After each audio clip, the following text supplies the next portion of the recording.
So my dissertation is about the idea of public space as a kind of intersection between official urban planning in Södertälje and then the impact on the built environment of the Assyrier-Syrianer, who I'm going to call Syriacs, just for lack of a better term in this presentation. And because I was really interested in this idea of public space, I wanted to go back and kind of understand how the welfare state had described public space. And one of the key public spaces, of course, in the Million program is the Centrum. So I'm going to talk about the Centrum as a kind of expansion of public space in the built environment, and then the transformations that happened in Ronna Centrum in the 1970s. So it was supposed to be a heavily programmed indoor-outdoor space that would encourage modern Swedish citizens to interact, but also it would be a space of identification for community members. And it would be repeated across the Swedish urban landscape through the Million program, accentuating equality in this new classless society that's often discussed. So even though we're in Hovsjös, I'm going to talk about Ronna Centrum, which was designed in the mid-1960s, and how the Assyrier-Syrianer had this major impact on the Centrum. And what I'm really interested in is how conflicts emerge between these ideas of a built environment designed for sameness and equality, and then how it became a location of difference instead, and how it sort of shifts from one public to another. So on the 2nd of December in 1965, the new shopping and citizen service center known as Ronna Centrum opened.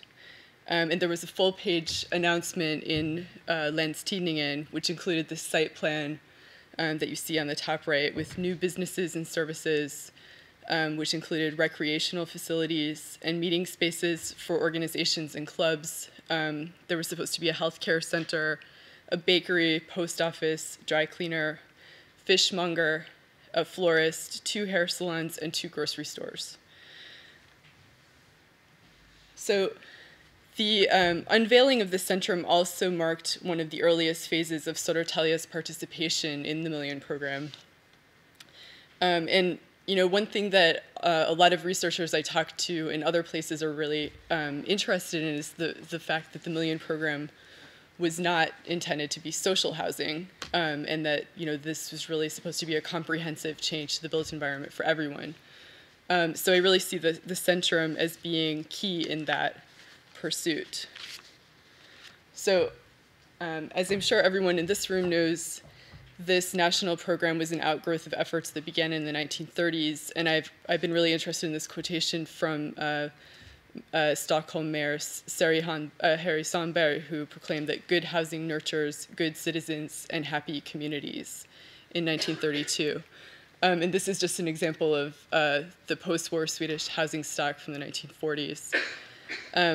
But as we know, this comprehensive approach to reshaping Swedish space wasn't available until after the post-war period, and really took flight with the Million program. And I was really interested also just in how even the construction industry understood that their role was not just to build, but actually to build a better society, as you see in this advertisement. But these new ideas about social life occurred both at the scale of architecture in these new houses, but also at the urban scale, where citizens were supposed to live in these new cohesive neighborhood units, partially following Clarence Perry's model, and identifying with the trapphus instead of a single-family home.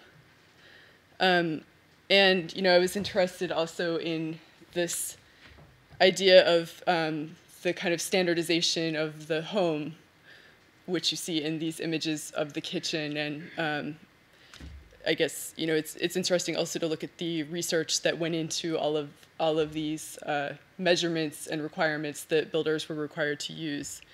But I was really interested in how this moved up in scale to the urban environment, and how the first major Swedish design to incorporate a centrum was actually Årsta in 1953. But then a centrum was also planned for Vällingby, of course, by Sven Markelius in 1954. But then in 1955, the government-sponsored Collective Housing Committee produced a report entitled Samlingslokaler. And in the authors actually argued that industrialization and increased workers' rights had given rise to shorter workdays and increased free time that should be regulated through appropriate activities in spaces outside the home in shared venues. So the 1964 edition of Good Housing, God Bostad, described the importance of community facilities as such. This is a quote: "Improved housing standards does not only mean better housing, it also means increased space for all the other functions that are related to housing, not the least of which is the disposition of the collectivity and possibilities for enriching free time." So during the Million Program, it's not surprising then that the Centrum really became focus and also was intended to be rationalized along with these apartment floor plans and appliances. And it really was supposed to represent this relationship between productive practices of citizenship and the built environment. So in Södertälje, this is an image that appeared in Din Egen Stad, which is the local community magazine freely distributed. And this is an image of the typical centrum. And it says, "As the heart and the lifeblood of the middle of a new housing area, a centrum is often situated in order to serve the inhabitants' cultural and material needs." And then it explained all of these functions, as you can see, that should be included. So the plan for Ronna Centrum, which was designed by architect Fritz Voigt, was almost an exact replica of the diagram, and you could ask, which came first, the chicken or the egg, but they're almost identical. And it incorporated, for example, the latest ideas about how food should be presented and sold in new markets with self-service, and offered a quick trim barbershop for industrial workers who were supposed to inhabit the area, and a space for ABF. So if the welfare state appeared to be politically and economically secure by the 1960s, this permitted debates around the Centrum to focus increasingly on this notion of service. And so these were meant to be the functions required to run a household that were not possible within the dwelling space itself. And it gave the Centrum a kind of pedagogical or didactic role. And on April 14th, 1967, the Service Committee, a group researching boende service, was established by the Swedish national government, and they released a series of reports in the Statens offentliga utredningar between the late 60s and the early 70s. In the first of these in 1968, the committee described how the need for service arose out of these radical changes also to household demographics, because families were much smaller than they had been in the past. And in the report, boende service was comprised of childcare, services for the elderly, ill, and disabled, recreation and culture, food, household maintenance, laundry and clothing care, and goods distribution. And another critical element was, quote, organized activities for all age and interest groups assumed to be in the housing area. So, again, this emphasized this relationship between public space and welfare state citizenship. And here you can see some of the commercial services that were included in Ronna Centrum. So, in a 1965 edition of the Swedish journal Arkitektur, Alan Westerman notes that the concentration of functions was regarded as providing a better sense of orientation and to facilitate the integrated design of the entire urban area, a design that, through the architectonic environment's qualities, could affect a person in a positive way, enrich her everyday existence, and create a feeling of belonging to a group, end quote. So this Swedish social imaginary took shape between the public and the private. So the Centrum is sort of this space in between. and would lend this pedagogical purpose to free time, reinforcing equality and sameness between citizens. And here you see the location of Ronna Centrum. Written at the height of the Million Program, the Service Committee's report from 1970 argued that service must be addressed from ideological points of departure. So housing services contribute to community and equity within and between generations and between people with different interest orientations and in different social and economic situations. So given Sweden's relatively homogeneous population at the time, it's not surprising that ethnic difference was omitted, but it is actually intriguing in the case of Södertälje, considering what happened next. So of course, the Million Program was heavily criticized already in the late 60s, but in the early 70s with the economic downturn. And in Södertälje, this was particularly difficult because of the large emphasis on providing housing for workers who would be working in the industries in the town. So this left a large number of what were called in the paper in the 1970s outhyrda lägenheter instead of tomma, which rarely appeared in the articles at that time. But it became a really frequent discussion, and this cartoon was published in Länstidningen in 1976. So as these new towns became ghost towns, people started to wonder who would live on the periphery of the town. And what ended up happening was that in the spring of 1967, 205 Syriac Christians who were classified as stateless refugees had arrived by plane from Lebanon through a quota program established by the Swedish Ministry of the Interior.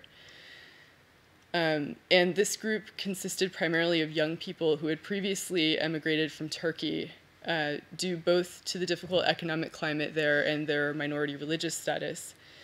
And then after processing in a refugee camp, they were separated into small groups and transferred to various cities, including Södertälje, as you may know. And part of the reason that so many people ended up coming to Södertälje was not only because the group, some people had been there in the beginning, but also because of the abundant empty apartments.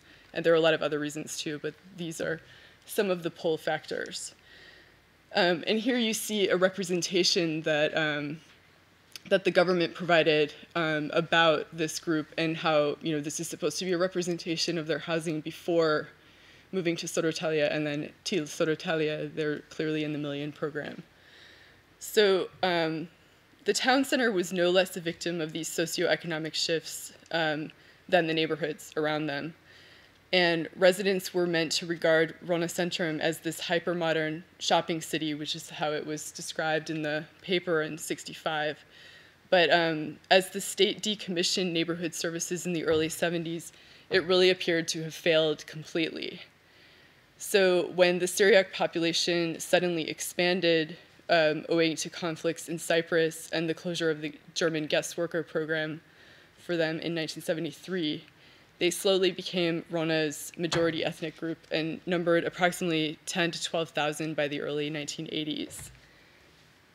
So during this decade, Syriacs began to establish themselves institutionally within the communal structures that existed in Ronna at the neighborhood level, particularly in the form of the Swedish state-sanctioned invandrarförening.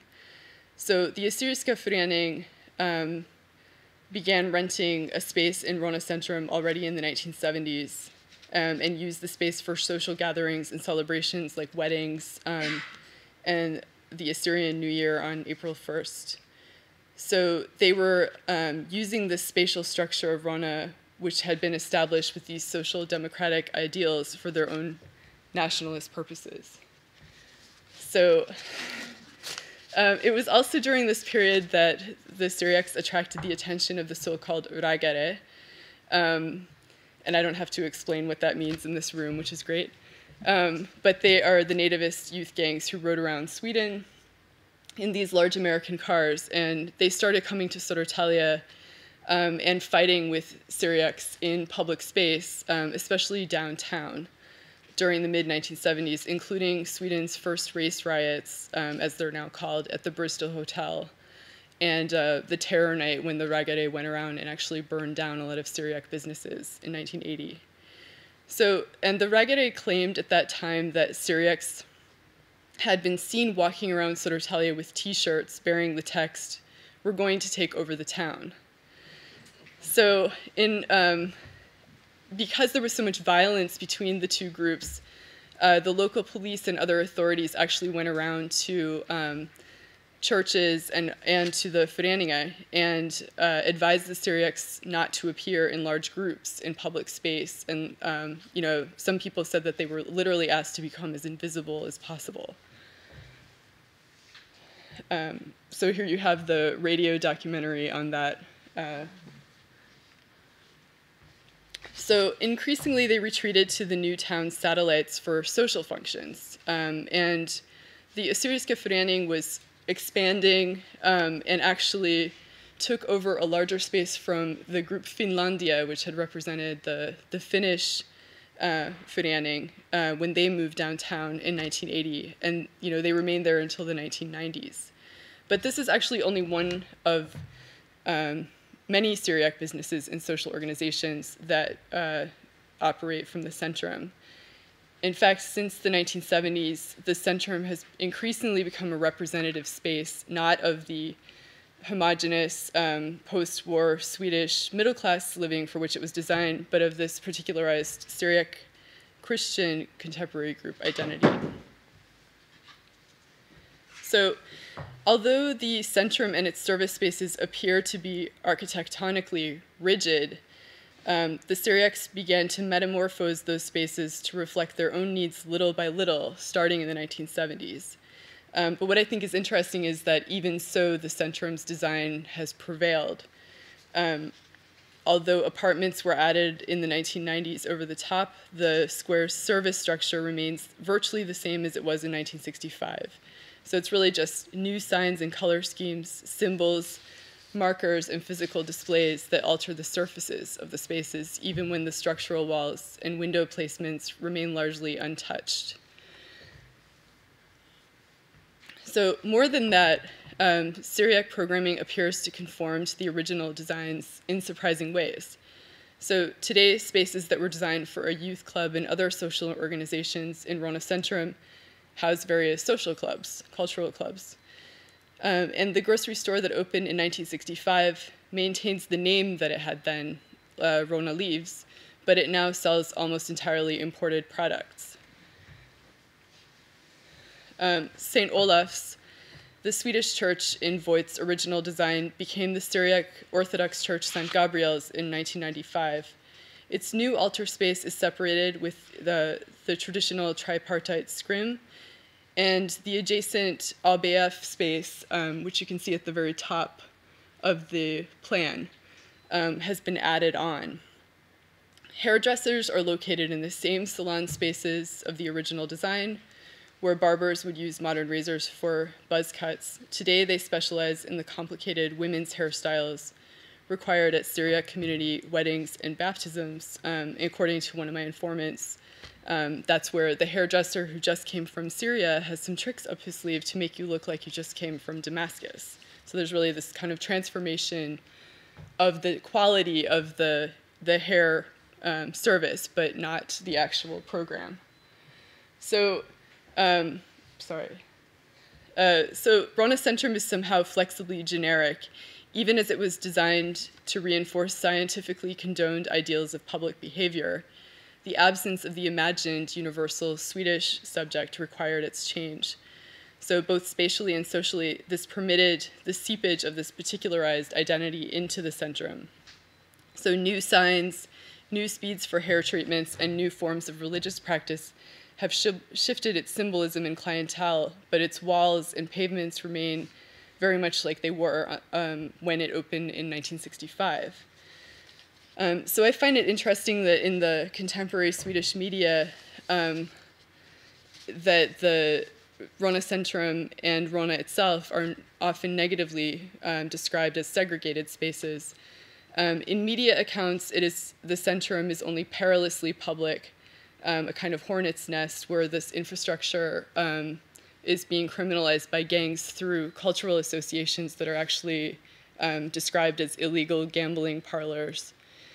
And, of course, abetting this perspective in Ronna Centrum are these high-profile incidents like the 2005 Ronna Kravalle and the murder of Eddie Musa in Oasen, which is a club in Ronna Centrum in July 2010. So, and here's an image of how that was represented. And I found, when I did a Google search on Ronna Centrum, almost every picture has a police car in it or police. So when the plans of the Centrum are presented in the media today, it's no longer to kind of show this image of this optimistic new society, but instead it's to explain the scene of a crime. So contemporary city planners and architects have been charged to address these complaints, as many of you know and are involved in this room. And I myself was working on this EU-supported redevelopment project, UrbAct, which is entertained proposals for radical changes to Ronna Centrum, public art projects, galleries, and architect design interventions. That's from the UrbAct project here. But in contrast to those other media images, we also have this one, a 2006 article from the Swedish paper Aftonbladet, Ronna, Sweden's Chinatown, by Nisha Besara, which accentuates Ronna's family-friendly atmosphere, and I've translated this into English. In Ronna, there is a concrete town center and shady jogging trails, a suburban feeling and domestic ideal all in one in Sweden's only Chinatown. So we could say maybe we need to look at this with a balanced perspective. It's maybe not this bucolic suburbia, but it's not either this dystopia where every image requires a police car. So here, sanctioned forms of social democratic leisure are actually occurring almost exactly as the Million Program designers originally intended. Neighbors meet in Ronna Centrum, they do their shopping in Ronna Leaves, they go to hairdressers located exactly where they were in 1965, and attend a Syriac Orthodox church where Lutheran services once occurred. So it's actually a community within a community exactly as it was designed to be. But the main difference seems to be between the plan and the reality is that this space, which was supposed to be this unmarked territory among many and belonging to all Swedish citizens, has become associated with a minority ethnic and religious group. So Ronna Centrum's modular structure, which was prized as a beacon of functionalism and a space of service so integral to the development of standardized Swedish citizens, has evolved to include particularized programs. So if the Swedish state defined public space as the site of operation for a new classless society, the Centrum was certainly supposed to be the centerpiece of these new programs, but the citizens were also meant to be standardized. So as the media conveys one image of these Million Program town centers as the domain of gangs, and others portray them as the space of liberation in the marketplace and community center of Sweden's only Chinatown,